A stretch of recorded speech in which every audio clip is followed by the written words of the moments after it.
Chào Ương đại nhân. Ương đại nhân. Ương đại nhân. Chào Ương đại nhân. Ương đại nhân. Chào Ương đại nhân.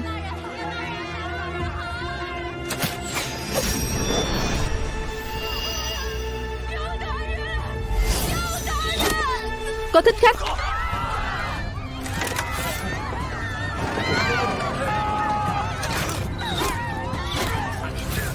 Bắt lấy người ở đối diện.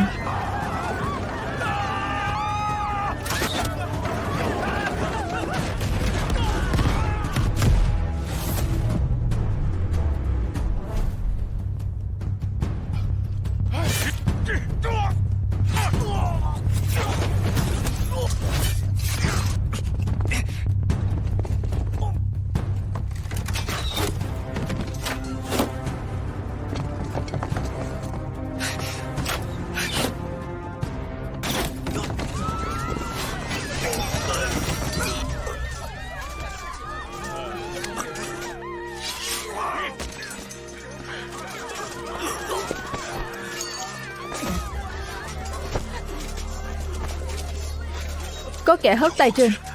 Cha.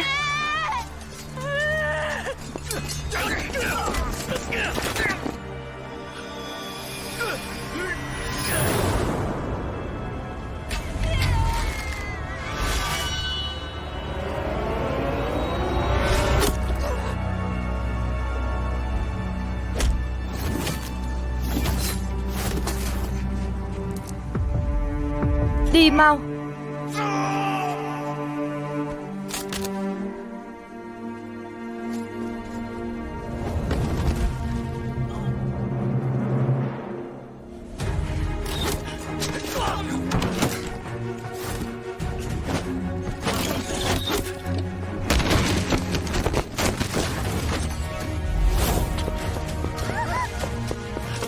Đuổi theo.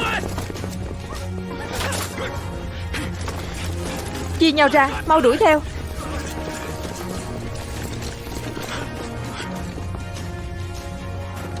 Tặc tử to gan. Người nghe kẻ nào sai khiến mà dám to gan giết hại trọng thần triều đình. Bắt lấy.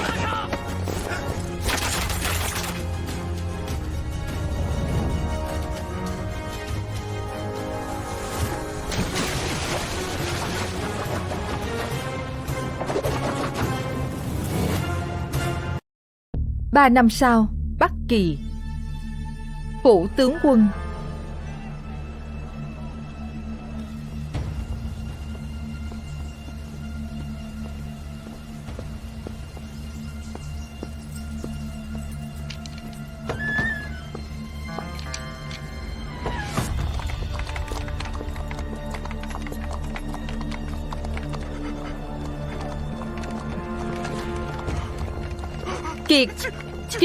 Kiệt tướng quân. Kiệt tướng quân. Kiệt tướng quân tha mạng. Mời Kiệt tướng quân xuống ngựa. Tướng quân, hiện nay ngập lụt khắp nơi. Gỗ và đất đá không thể vận chuyển tới kịp. Công sự phòng ngự ở vùng núi phía Bắc có thể xin tướng quân trì hoãn thêm mấy ngày không? Ngập lụt khắp nơi thì dùng chân làm gì? Xin tướng quân khai ân. 5 ngày. 5 ngày là được. Tướng quân, 5 ngày nữa mà chưa hoàn thành, tướng quân có thể tru di cửu tộc hạ thần. Không hoàn thành đúng thời hạn, tất cả công nhân chôn sống toàn bộ. Tướng quân, 5 ngày là được mà, tướng quân.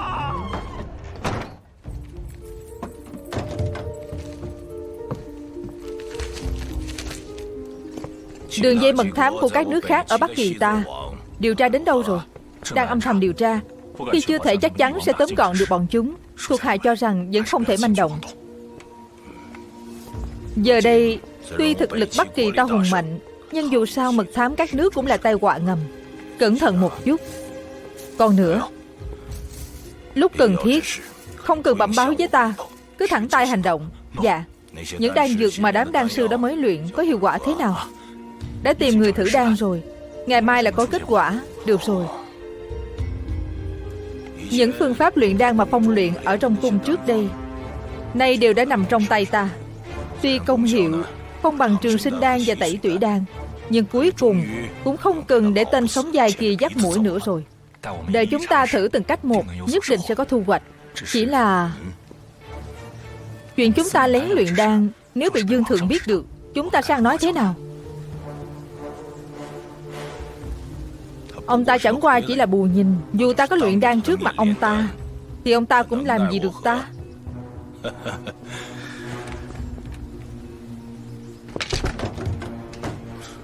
Tướng quân về rồi à? Chẳng phải đã nói không ai được vào thư phòng sao? Quản gia vội vã ra ngoài. Thiếp giúp quản gia mang tấu sới vào phòng. Thiếp thấy trên bàn bừa bộn nên mới tiện tay thu dọn. Mong tướng quân thứ tội. Đừng làm vậy nữa, ra ngoài. Dạ.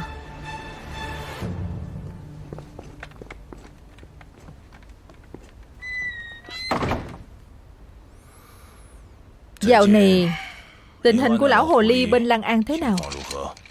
Mật thám truyền tin về tất cả đều bình thường. Những nước khác ta không thèm quan tâm.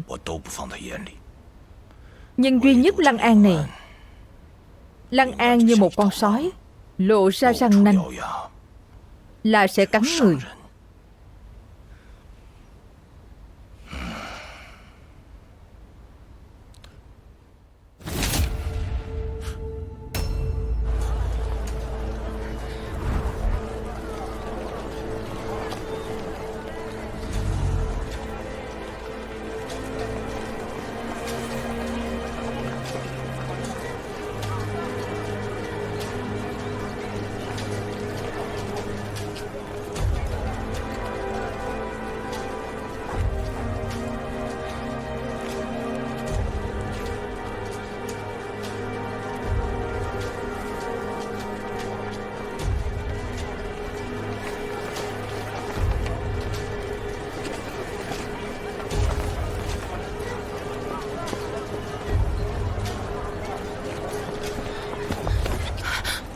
Trái, sao huynh lại ở đây? Chỗ này không hợp nói chuyện. Đi thôi.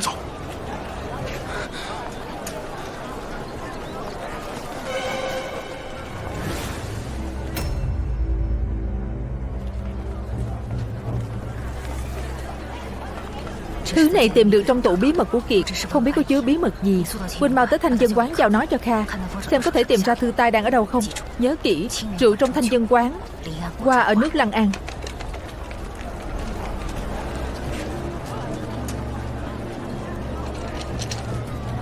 Con người Kiệt gian xảo đa nghi. Ta ẩn náu bên cạnh hắn bao nhiêu năm cũng chỉ tìm được một tủ bí mật, còn lại không có sơ hở gì. Nếu những thứ này vô dụng, các huynh chỉ có thể tìm cách khác. Ta bị bại lộ rồi, phải về Lăng An trước. Nhớ kỹ, nhất định phải tìm ra thư tai. Tách nhau ra.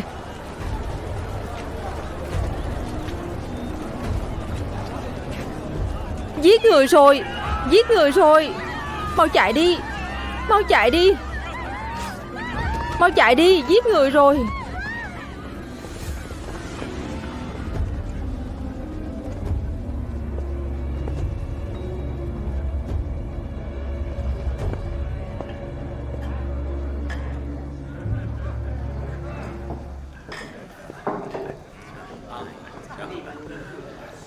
Chào khách quan. Ngài muốn nghỉ chân hay thuê phòng? Nếu muốn nghỉ chân, quán chúng tôi có rượu ủ 20 năm. Ta tới tìm người. Người ngài tìm tên là gì? Tôi giúp ngài thông báo. Kha. Kha sao? Quán ta không có người này. Ông chủ, rượu ủ 20 năm của ông có phải rượu trong Thanh Dân quán không?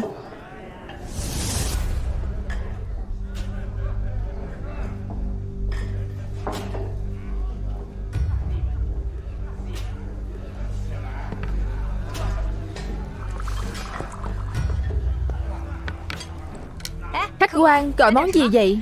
Gọi món nhắm rượu hay là mì Thanh Dân nổi tiếng của quán ta? Nghe nói rượu trong Thanh Dân quán nức tiếng gần xa. Cho ta một giò. Người có tửu lượng thông thường không uống rượu này được đâu. Khách quan có chắc vẫn muốn uống chứ? Không biết sau khi uống rượu, khách quan có nhã hứng ngắm qua không? Qua ở nước Lăng An.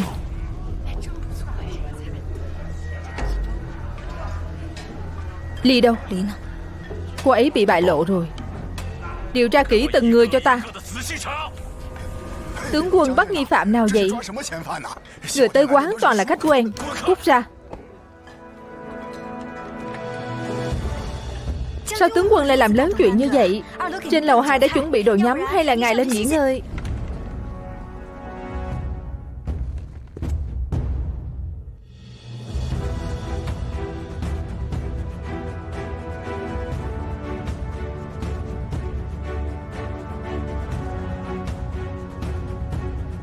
Tướng quân, phát hiện có kẻ khả nghi ở đầu phố.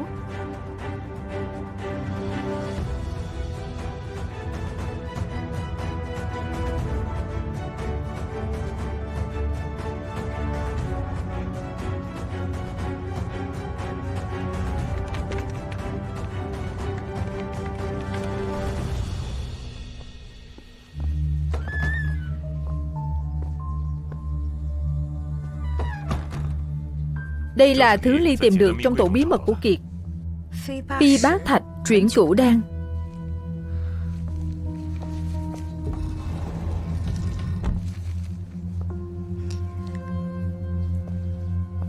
Biến nước thành vàng, dùng với lửa. Đây là... Đừng xem nữa, chỉ là phương pháp luyện đan bình thường thôi. Bên trong không có gì kỳ lạ. Nhưng tại sao Kiệt lại cất phương pháp luyện đan bình thường trong tủ bí mật?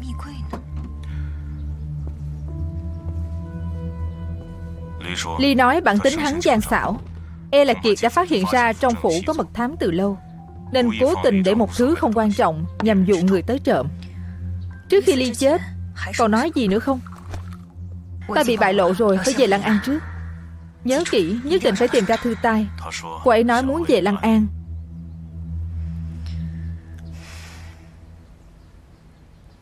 Ly chủ động tiếp cận Kiệt, như chơi với hổ. Gặp nguy hiểm gấp trăm lần chúng ta. Huynh tưởng lấy được tin tình báo, nhưng thực ra là một cái bẫy.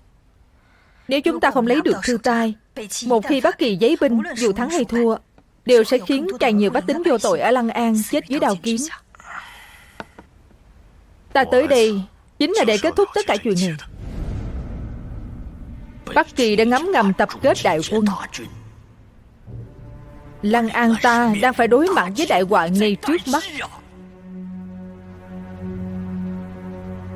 Mà Kiệt đại tướng quân của Bắc Kỳ đang nắm giữ Thư Tai bài binh bố trận của trận chiến lần này. Vì vậy, chỉ có giết người này, tìm được Thư Tai, mới có thể cứu Lăng An thoát khỏi nguy hiểm. Người tài trong thiên hạ đâu chỉ có mình ta. Sóc đại nhân, ngài cần gì phải làm khó một kẻ tù tội như ta? Mời về cho. Được thôi. Ta chưa từng miễn cưỡng bất kỳ ai. Nhưng trước khi ta rời đi, có một chuyện ta nghĩ nên nói với ngươi. Năm đó, kẻ giết huynh đệ của ngươi chính là tên Kiệt này.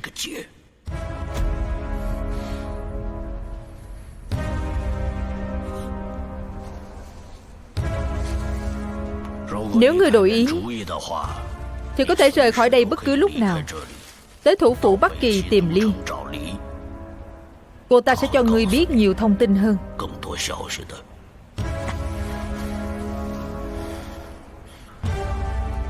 Ta nghĩ ta sẽ không nhìn nhầm người đâu.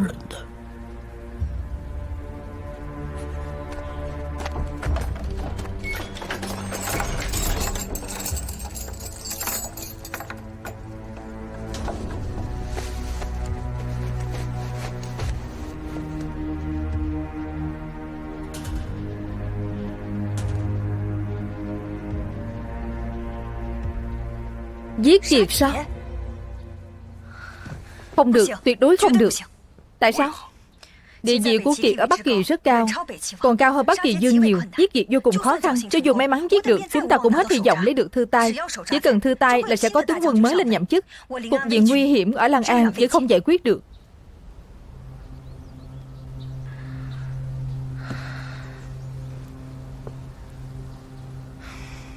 Đêm nay sẽ có đan sư nổi danh tới phủ tướng quân luyện đan. Có lẽ lúc đó sẽ là một cơ hội.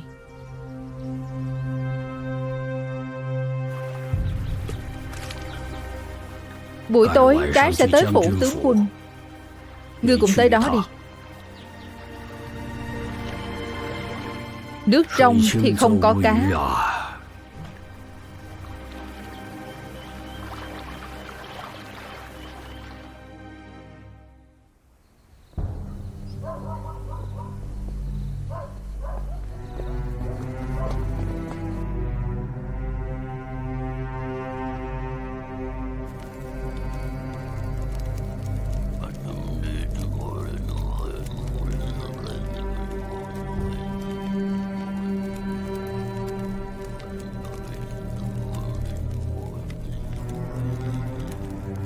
Tướng quân, trải qua 7749 ngày dùng lửa luyện đan, đến giờ mão là sẽ hoàn thành. Bây giờ chỉ thiếu đợt lửa cuối cùng. Đừng để ta thất vọng. Nhất định sẽ không phụ sứ mệnh. Đồng tử, xếp hàng hộ pháp. Thiên địa quyền hoàng, vạn vật sinh ra. Tập hợp sự trong sạch của trời, ngưng tụ sự dẫn đục của đất. Quyệt Thái Dương, phình to, dạ bị hoại tử. Dùng đan dược quanh năm. Cốc Tây Bắc nhìn có vẻ ít hộ vệ nhất, nhưng trốn thoát từ đó lại khó nhất. Đường trốn thoát lý tưởng nhất là thu đan.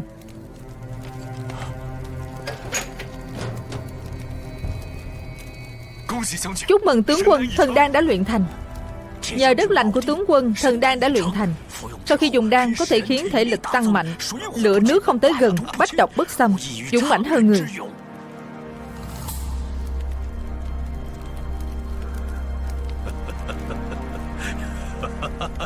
Có thần đan này, tướng sĩ của ta dùng nó, chẳng phải sẽ là thiên hạ vô địch sao? Thưởng. Đa tạ Kiệt tướng quân.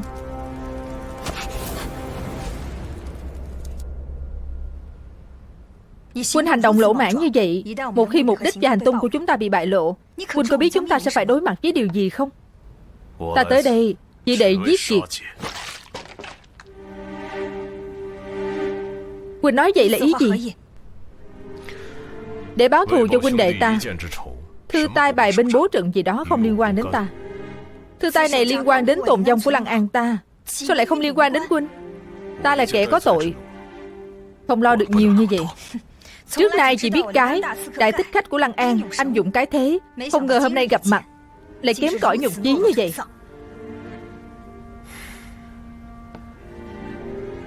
Cái trước kia đã chết rồi, sau khi cống hiến mọi thứ cho đất nước. Cái bây giờ chỉ sống vì bản thân mình thôi. Nực cười. Sống vì mình sao? Nước mất thì nhà tan. Kể cả Lăng An bị tiêu diệt thì đã sao? Chỉ cần trời không sập, đất không lở, thiên hạ rộng lớn, ta đi đâu chẳng được. Huynh, Kha, uống trà.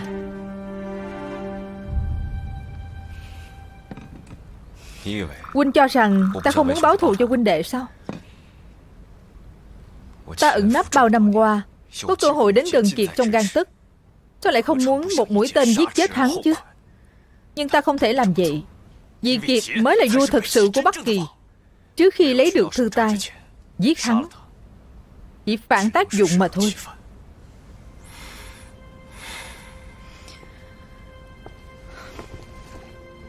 Huynh có biết Lăng An ta đã cắt 10 thành cho Bắc Kỳ rồi không?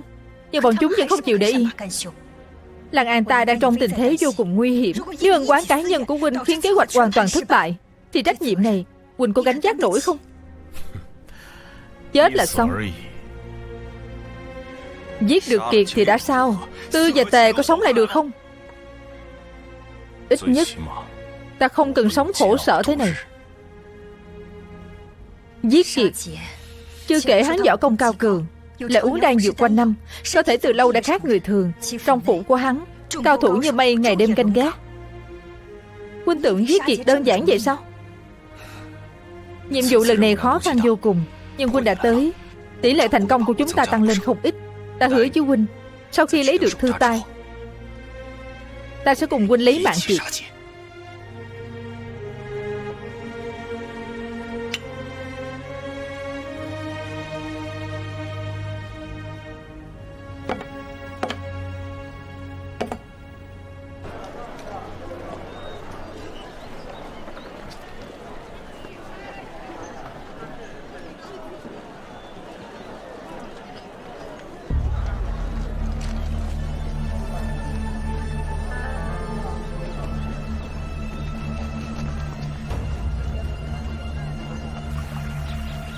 Sóc đại nhân, đêm nay họ sẽ tới Phượng Lâm Cát.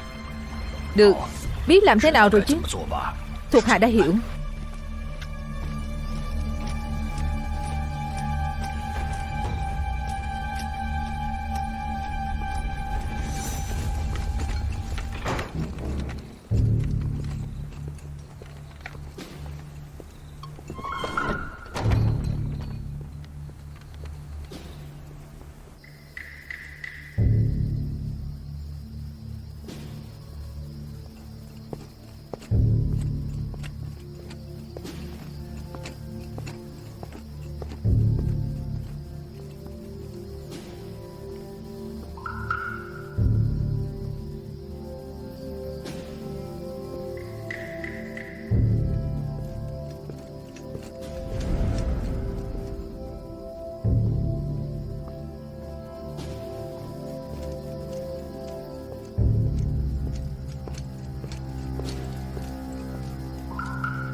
Tính tướng quân, Tiểu Nguyệt, mau tới đây. Thiếp bái kiến tướng quân. Mời tướng quân đi theo thiếp.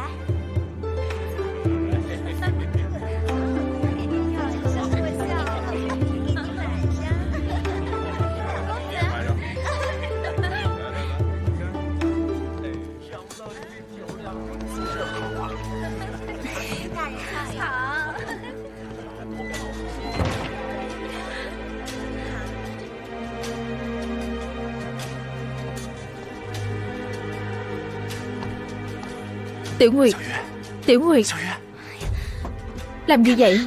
Quỳnh chán sống rồi à?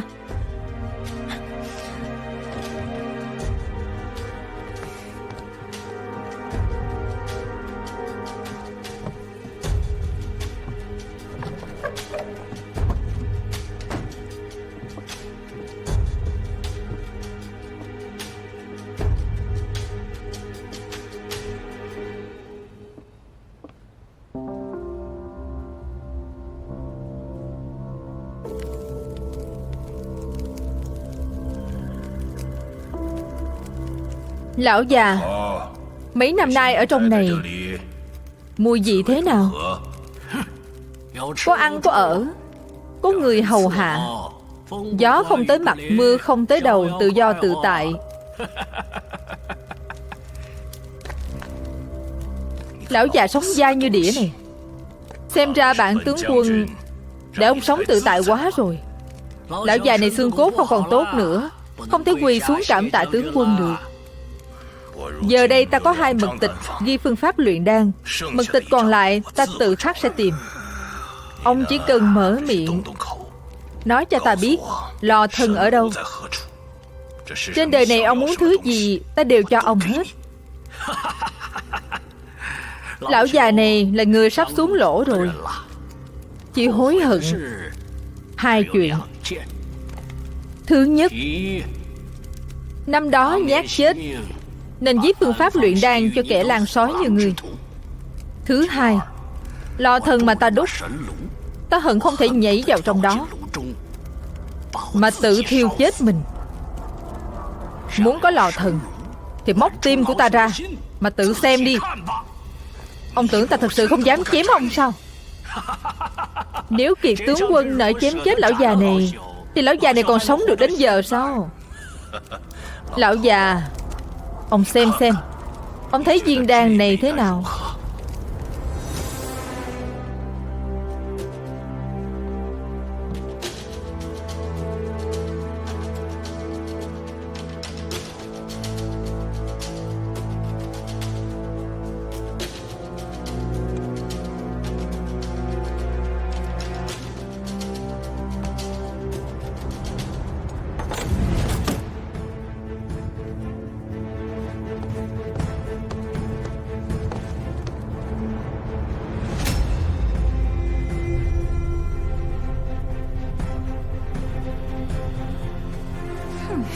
Bao nhiêu lâu như vậy mà không tới thăm người ta?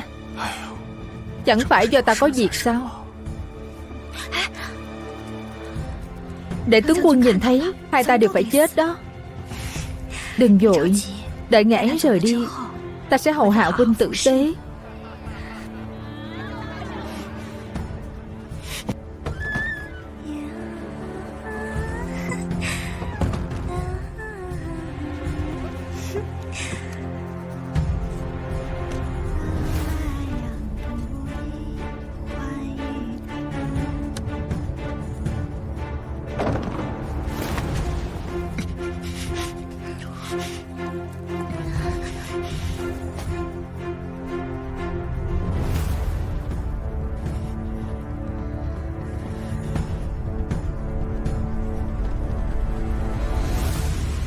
Lão già, có một việc ta phải nói với ông. Ta tìm được một đan sư không kém gì ông. Mạng của ông không còn an toàn như xưa đâu. Tướng quân, nói đi. Binh sĩ hôm qua thử đan dược, con ngươi nứt toát, thất khiếu chảy máu mà chết. Luyện một đan dược khó đến vậy sao? Đúng là viên kim đan đoạt mệnh. Đường lớn ông không đi, ta hứa sẽ cho ông thân phận tôn quý, địa vị chí cao. Ông còn muốn gì nữa? Trật tự của thế gian, lão già đây cần thuận theo tự nhiên. Kẻ phàm phu tục tử chỉ biết trường sinh như ngươi, có cho ta được không? Trường sinh? Ông tưởng thứ mà bạn tướng quân muốn chỉ là trường sinh bất lão thôi sao?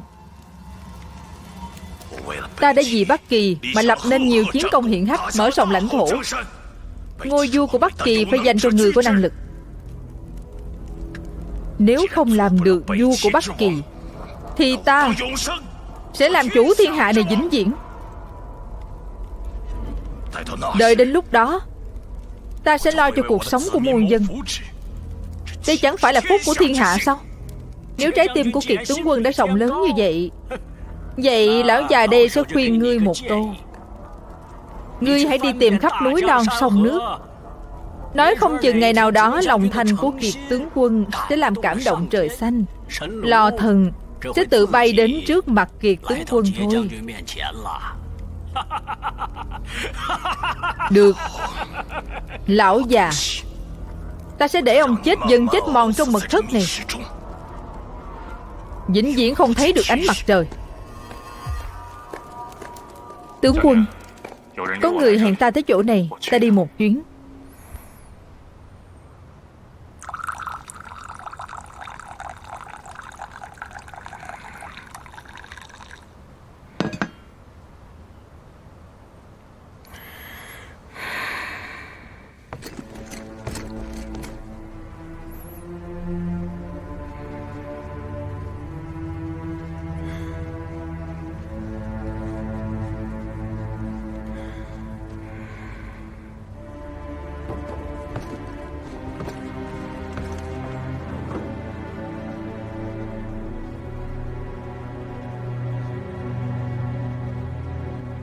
Ông là ai? Ta và tướng quân có duyên gặp mặt một lần. Tính tướng quân có thể tiếp đón nồng hậu như vậy, ta thật vô cùng vinh hạnh. Gửi thư hẹn bạn tướng quân đến đây là có chuyện gì? Có một thứ muốn giao cho tướng quân. Mời.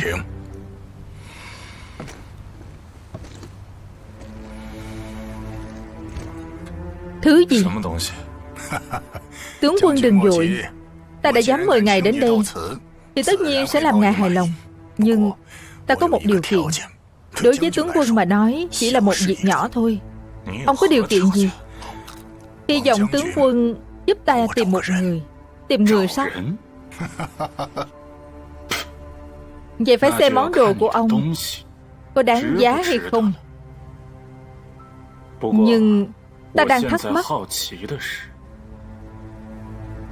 mục đích của ông là gì?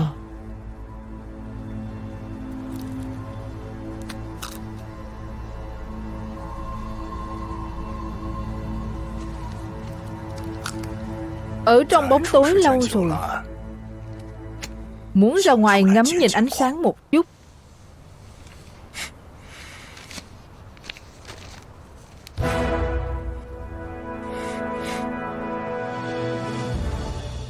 Ông có được thứ này từ đâu?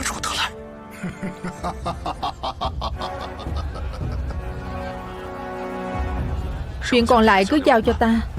Ông về trước đi.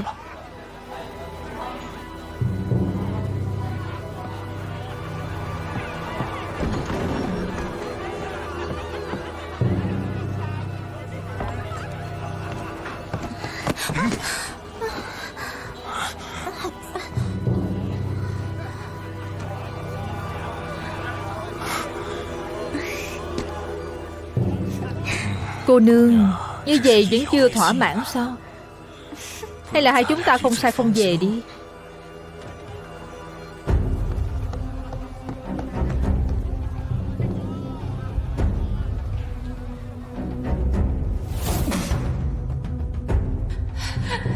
Cha!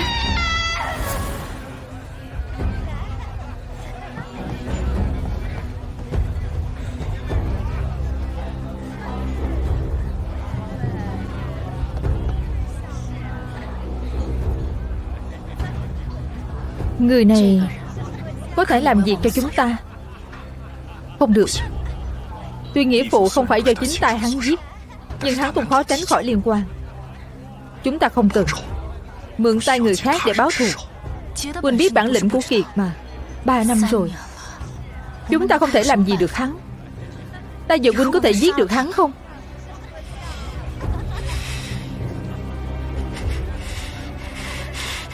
Chỉ cần có thể báo thù, mượn tay người khác thì đã sao?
Cha, con muốn cái chong chóng này.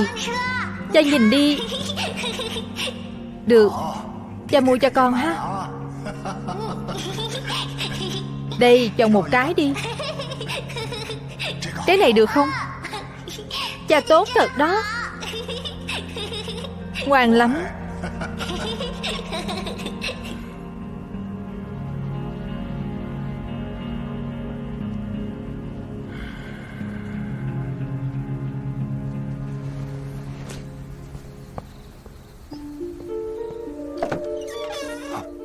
Kha đại nhân về rồi sao?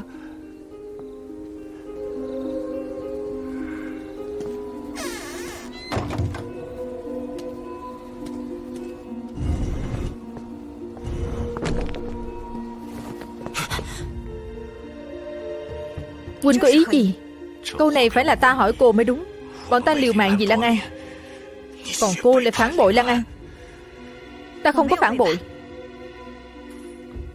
Nếu cô không phản bội thì vì sao lại đi gặp Tính? Lý do ta đi là việc của ta. Ta hỏi Huynh, Huynh chỉ mũi tên vào ta, có còn coi ta là cộng sự của Lan An không? Lan An không có chỗ cho kẻ phản bội. Nhớ bắt sống. Ly chết rồi, tất cả manh mối đều bị đứt đoạn. Huynh có thể tiếp cận được Kiệt không?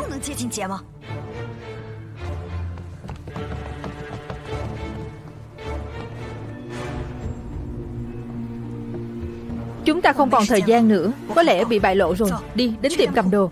Ta sẽ giải thích rõ ràng với các huynh. Đứng lại, hôm nay không nói rõ ràng thì đừng mong rời khỏi đây.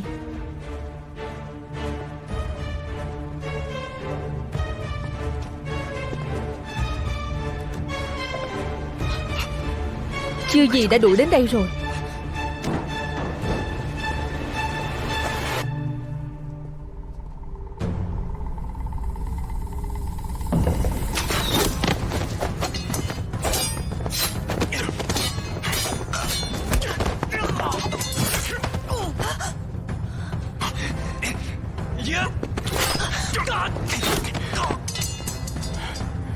Đừng ở đây làm vướng chân nữa. Hai người đi trước đi. Đi.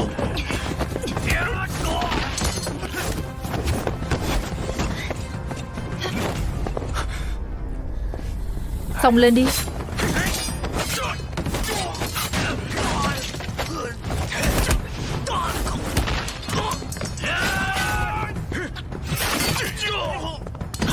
Thả cô ấy ra. Người bắn thử một cái xem. Bắt lấy hắn. Đưa đi.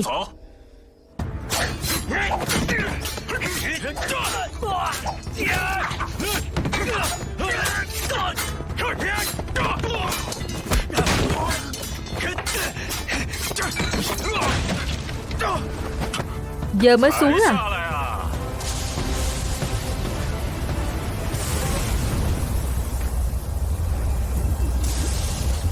Từ lâu đã muốn thử xem ngươi có phải hữu danh vô thực hay không.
Cô đi trước đi, để ta chặn họ lại.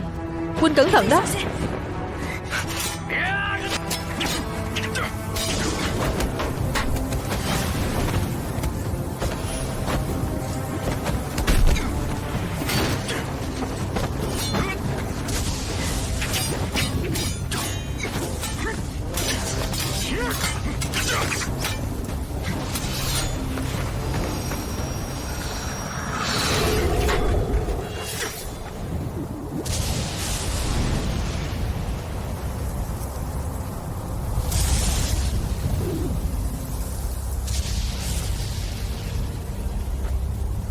Không thể nào.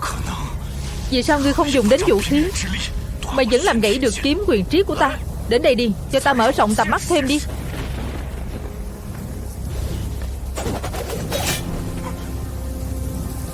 Nói với Kiệt, bảo hắn chờ chết đi.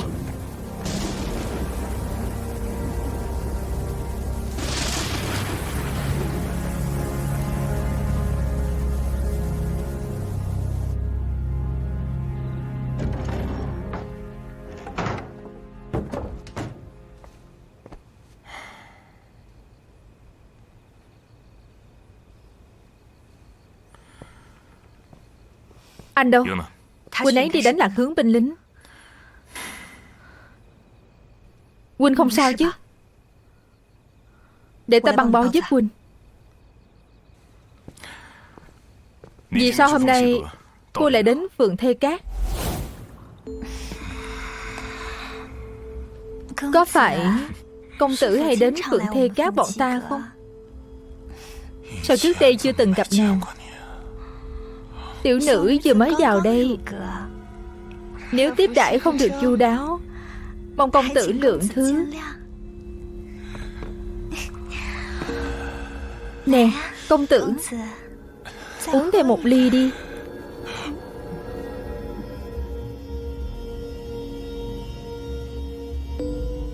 Ta thấy cô nương rất xinh đẹp. Cùng ta về phủ vui vẻ được không? Công tử, ngài có ý gì? Nàng còn không rõ sao?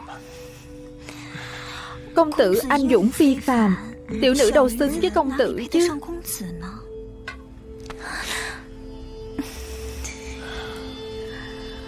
Không ngờ tiểu nhị trang điểm vào lại cũng có thể xinh đẹp như vậy. Nếu nàng đi cùng ta, vậy quán rượu nhỏ của nàng phải làm thế nào?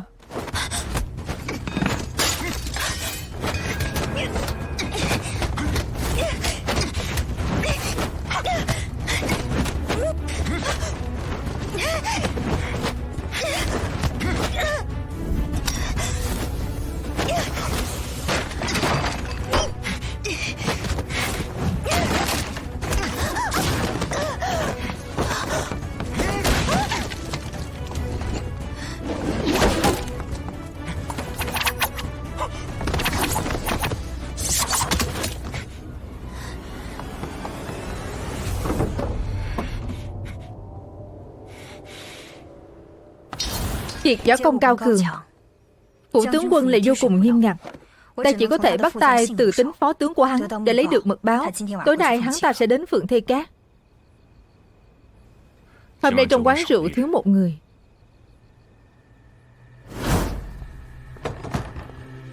Khi ta quay về có bắt gặp ấp rời đi. Chắc chắn ông ta có vấn đề. Hiện tại chúng ta đã hoàn toàn bị bại lộ. Phải tính kế lâu dài mới được.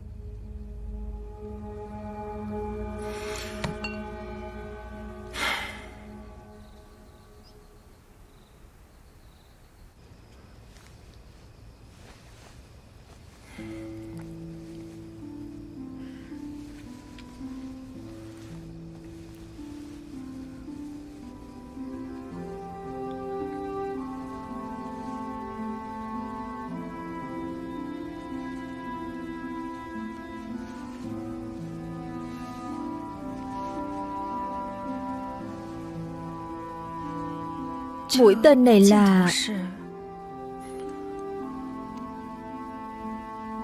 Đây là mũi tên đã bắn chết huynh đệ ta năm đó.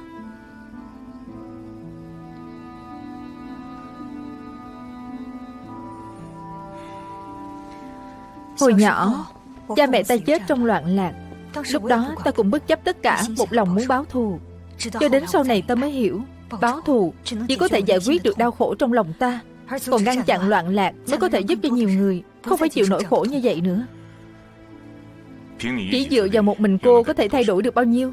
Bất luận thay đổi bao nhiêu, thân là người Lăng An, chúng ta đều phải thử một lần.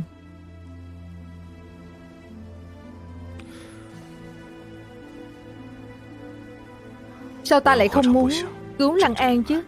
Chỉ là mối thù của huynh đệ đã tích tụ trong lòng nhiều năm, ta vẫn luôn mắc kẹt trong đó. Mối thù của huynh đệ tất nhiên phải báo. Nếu huynh mắc kẹt ở đó, ta có thể tìm một cái thang cho huynh.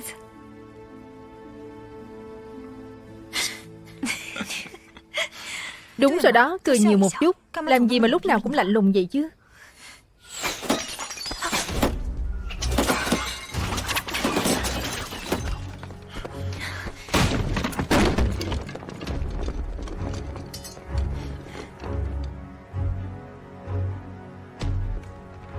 ở địa bàn của Bắc Kỳ. Nếu để đám dân đen lăng an các ngươi chạy thoát, thì ta đây đúng là sống uổng phí nửa đời người.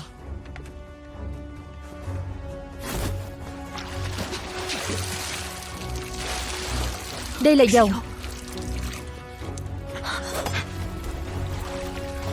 Còn không ra là ta sẽ tiêu chết các ngươi.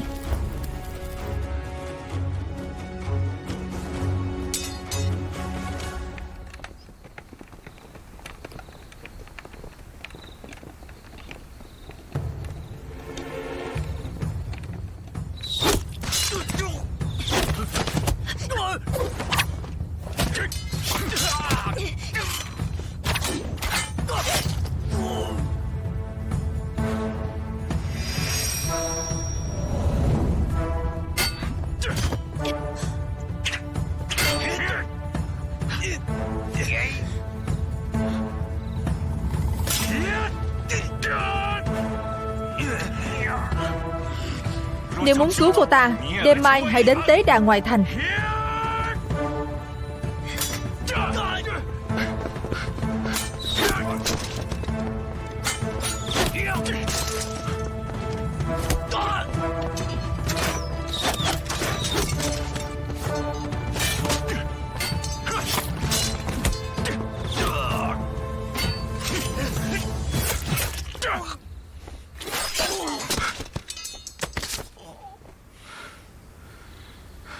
Chắc ngươi là cái đúng không?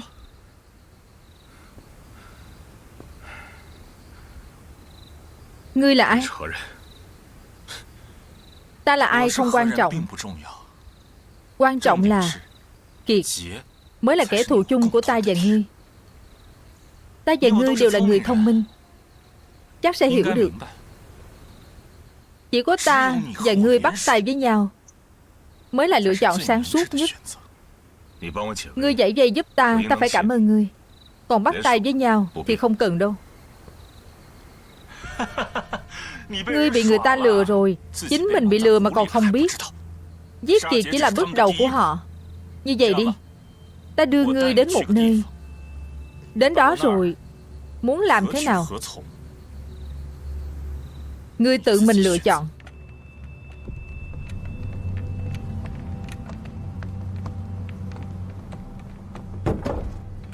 Sao ngài lại đến đây? Vừa rồi ta còn...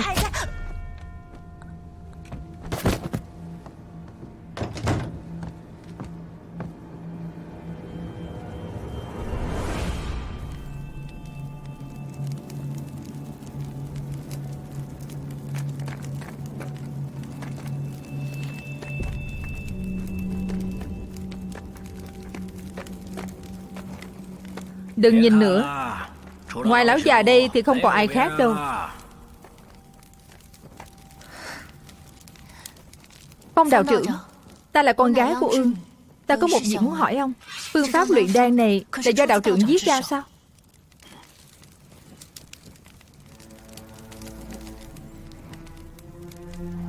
Sao phương pháp luyện đan này lại ở trong tay cô? Là cha ta đã đưa cho ta.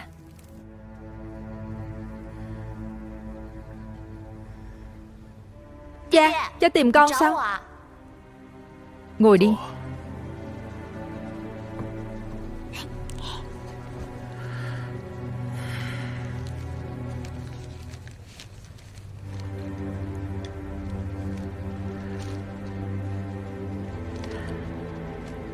Thứ này con phải mang bên mình và cất cho kỹ. Không được tiết lộ cho người khác, càng không được tùy tiện giao cho người khác. Con nhớ kỹ chưa? Con nhớ rồi. Phương pháp luyện đan này đúng là do ta viết ra. Nhiều năm trước, Bắc Kỳ Dương có một mảnh thiên thạch rơi từ trên trời xuống. Vì để luyện trường sinh đan, Bắc Kỳ Dương đã lệnh cho ta viết ra phương pháp luyện trường sinh đan và đem thiên thạch đúc thành lò thần. Dưới trướng của Bắc Kỳ Dương có 3 hạ thần là Kiệt, Ương, Giả. Bọn họ muốn chiếm đoạt lò thần thì bị ta phát hiện. Khi ta giấu lò thần đi, họ liền bắt ta lại, ép ta viết ra phương pháp luyện trường sinh đan. Sau này Kiệt lại nhốt ta vào đây. Còn giả thì đổi tên và chạy đến Lăng An. Ý của ông là giả chính là sóc sao? Đúng vậy. Bây giờ ngươi hiểu rồi chứ? Làm gì có thư tay bày binh bố trận nào. Bọn họ giết cha ta chỉ là muốn cướp đi và độc chiếm phương pháp luyện đan đó. Năm đó khi nghĩa phụ chết, người giữ những mật tịch khác sớm đã phái người đến hiện trường. Hôm đó gặp được ngươi ở Phương Thê Cát, bọn ta biết ngay người sau lưng ngươi lại ra tay rồi. Ta lẫn trốn đã nhiều năm, những tin tức mà ta biết được cũng đã nói hết với ngươi. Mạng của Kiệt ta tin là ngươi có thể lấy được. Còn về phương pháp luyện đan, nếu để rơi vào tay những kẻ tham vọng, sớm muộn gì cũng là tai họa ngầm. Quyết định thế nào thì phải xem bản thân ngươi.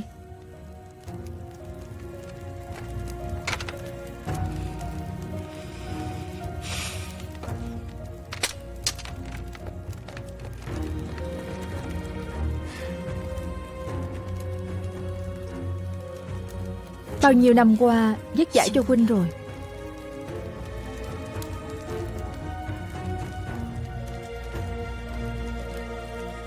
Phong đạo trưởng, bọn ta sắp rời khỏi Bắc Kỳ. Ông có muốn rời đi cùng bọn ta không?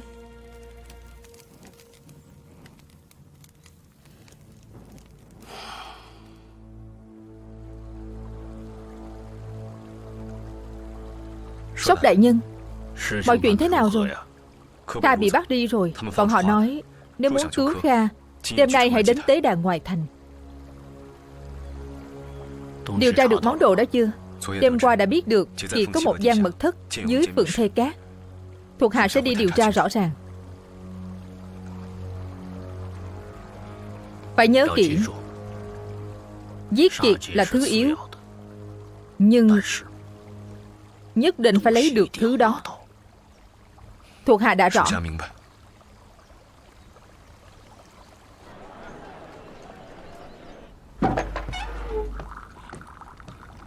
Tướng quân, hôm qua một mật thám của Lăng An đã nói với thuộc hạ, mấy tên thích khách Lăng An đến đây để tìm một bức thư tay bày binh bố trận.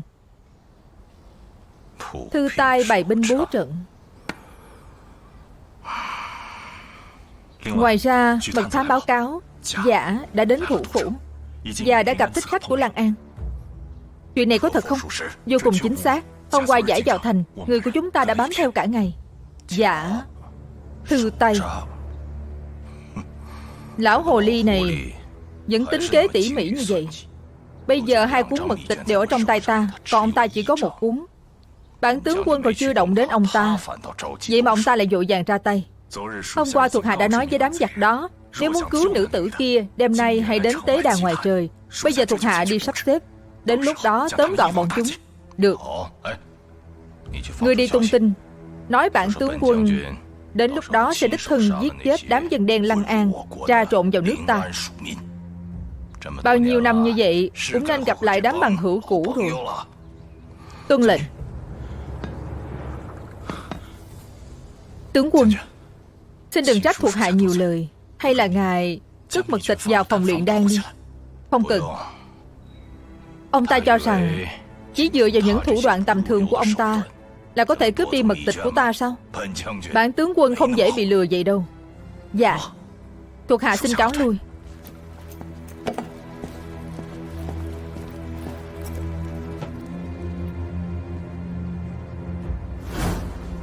Giờ đã có được phương pháp luyện trường sinh đan rồi, chỉ đợi tìm được lò thần thiên thạch nữa thôi. Được. Đến lúc chúng ta được trường sinh rồi, vậy thiên hạ này sẽ là của chúng ta.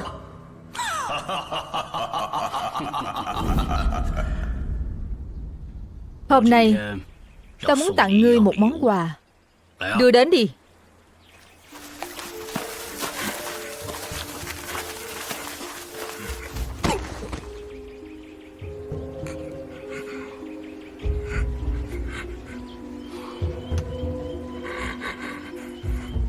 Ngươi thấy Lăng An ta yếu thế, liền đi nương nhờ nước địch. Lăng An ta không có chỗ cho người như vậy. Không có chỗ sao? Ta vì Lăng An mà thương tích đầy mình, còn Lăng An đã cho ta được cái gì?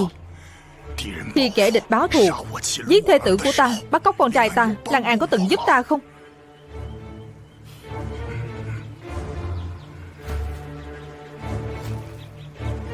Hồi đó, khi bán đứng Lăng An, ngươi nên nghĩ đến sẽ có ngày như hôm nay.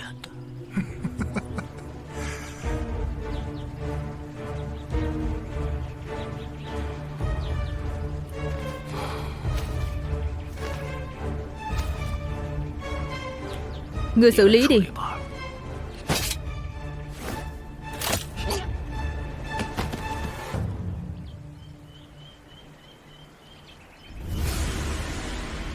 Kẻ phản bội không thể chết một cách dễ dàng vậy đâu.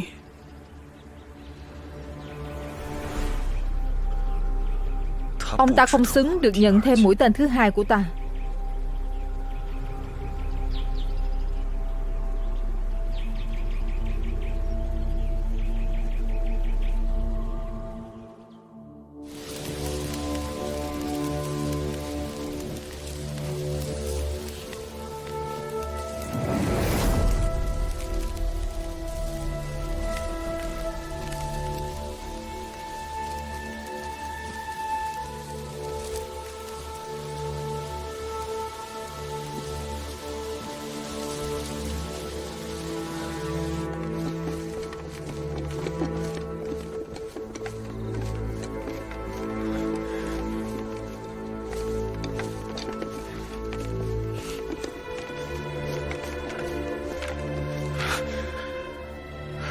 Xung quanh tế đàn đều là mai phục.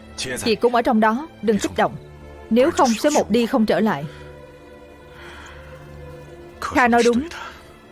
Báo thù mà ta nói chỉ là vì tôn nghiêm trong lòng. Nước mất thì nhà ta.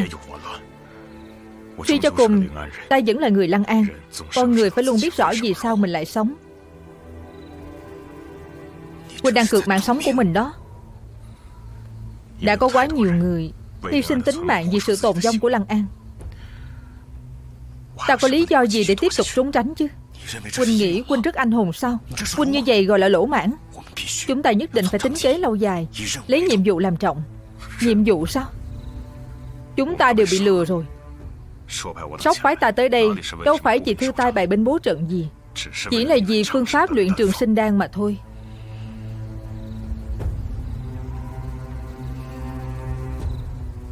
Huynh nói thật sao? Hơn nữa, Sóc không phải đồng bào của chúng ta. Ông ta là người Bắc Kỳ. Vậy năm đó 4 huynh đệ chúng ta chắc chắn đã bị Sóc lừa. Giờ đây ta không thể để Khai dẫm lên vết xe đổ nữa. Lần này ta đi, nếu có thể sống sót trở về, chúng ta sẽ cùng nhau phá tan kế hoạch của Sóc. Nếu không thể trở lại, cùng lắm là đến đó đoàn tụ với huynh đệ. Được. Vậy ta sẽ đi cùng huynh, cùng nhau giết Kiệt và cứu Kha. Sau đó tìm tên cẩu tặc kia tính sổ. Tự ta có thể giải quyết. Huynh không cần dứt bỏ mạng sống của mình ở đây. Hãy nhớ, sau này Lăng An còn cần có huynh.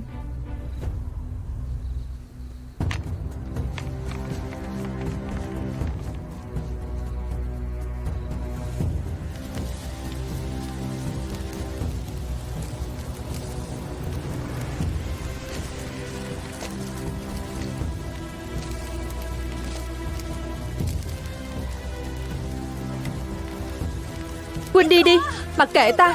Đi đi, ta sẽ đưa cô đi cùng. Mặc kệ ta, đi đi. 3 năm trước, ta nhìn huynh đệ của mình chết đi. Bây giờ, ta không muốn lại nhìn cô chết nữa. Một mình ta chết cũng không sao, nhưng trên vai huynh còn có trọng trách. Thay cho cảnh anh hùng cứu mỹ nhân. Ta đợi ngươi đã lâu. Lần trước đánh nhau chưa đã. Hôm nay ta sẽ cho ngươi thấy bản lĩnh thực sự của ta. Tất cả mọi người nghe lệnh. Dù ta sống hay chết, cũng không được bước lên tế đàn một bước.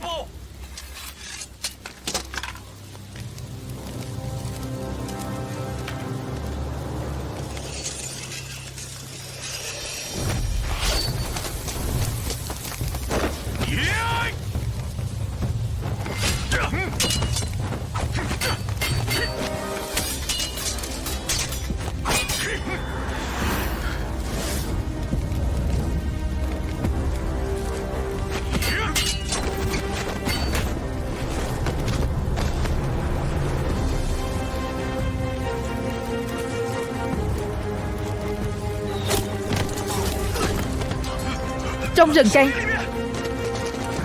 Đi thôi.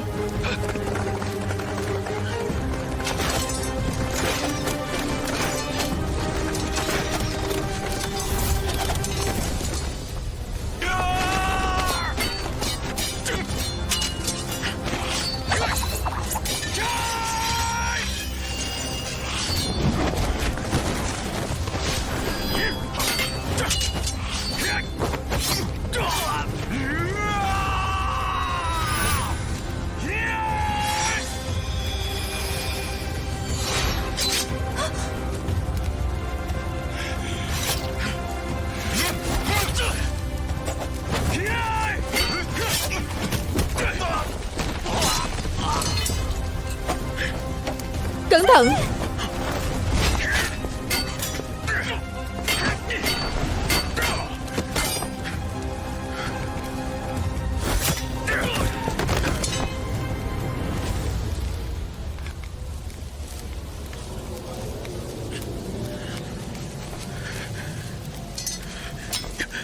Là giả phái người đến đây lấy phương pháp luyện đan đúng không?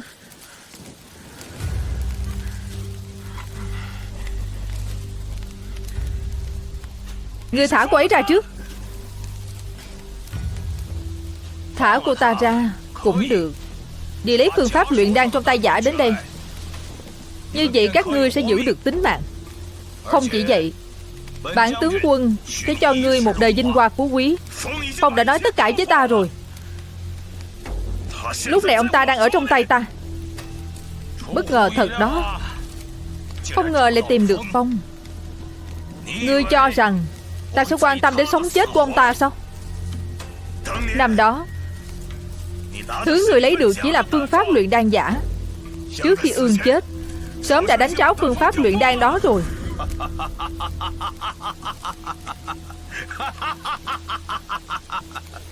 Chỉ dựa vào chút thủ đoạn này của ngươi mà cũng dám lừa bản tướng quân sao?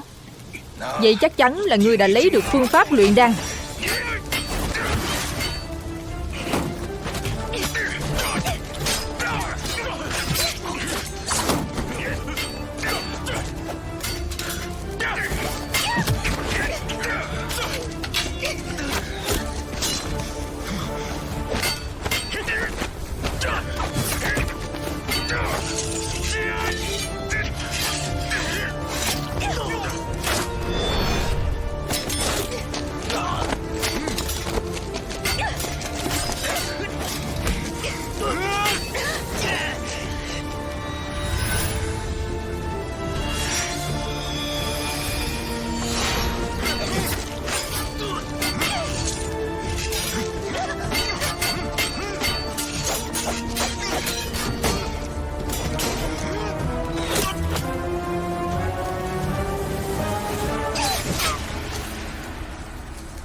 Cái, huynh không sao chứ?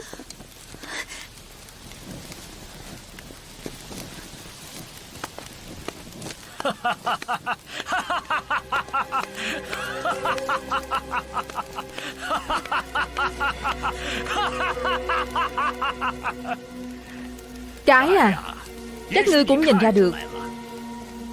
Đây chẳng phải thư tay bày binh bố trận gì cả. Đây là phương pháp luyện đan trường sinh bất lão. Năm ấy giết chết Ương chính là vì thứ này. Dùng mạng sống của huynh đệ ta để thỏa mãn tham vọng của riêng mình, ta nhất định sẽ không tha cho ông. Giết ông ta đi. Huynh làm gì vậy? Đừng trách ta.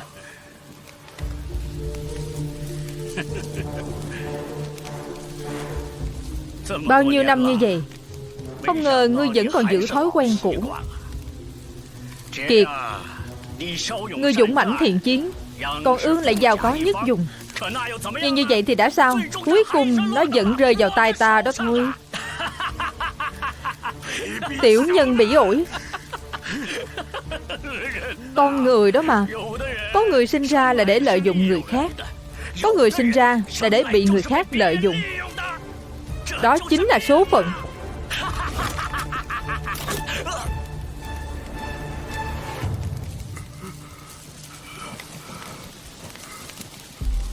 Đây cũng chính là số phận.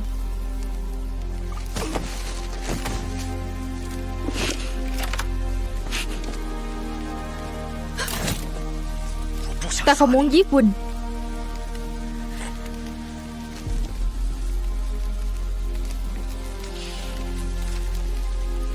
Huynh đệ, làm người vẫn phải tàn nhẫn một chút. Chúng ta chỉ là quân cờ bị người khác lợi dụng. Ta chịu đựng đủ rồi.